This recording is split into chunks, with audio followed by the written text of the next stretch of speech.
Hi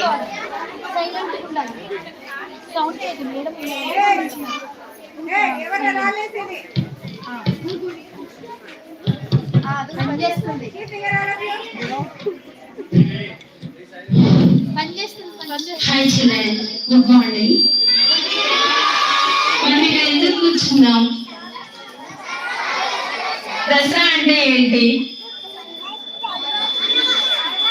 Dasara పండుగని విజయదశమి అని కూడా అంటారు, తెలుసా? విజయదశమి అంటే మంచి చెడుని సంహరించి మంచిని సాధించేదాన్ని విజయదశమి అని అంటారు. ఏమా సరే, మీరు సైలెంట్ గా కూర్చుంటే నేను ఒక స్టోరీ చెప్తాను విజయదశమి సందర్భంగా, ఓకేనా?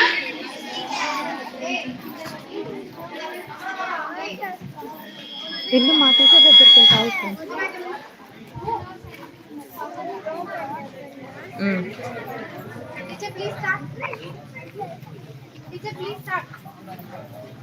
Good morning children. మనం ఇక్కడ ఎందుకు కూర్చున్నాం? దసరా పండుగ సెలబ్రేషన్స్ మన స్కూల్లో జరుపుకుంటున్నాం కదా, అందుకోసం మనం ఇక్కడ గ్యాదర్ అయ్యాం, ఓకేనా చిల్డ్రన్?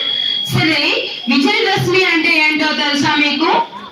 చెడుని సంహరించి విజయాన్ని సాధించిన దాన్ని విజయదశమి అంటారు.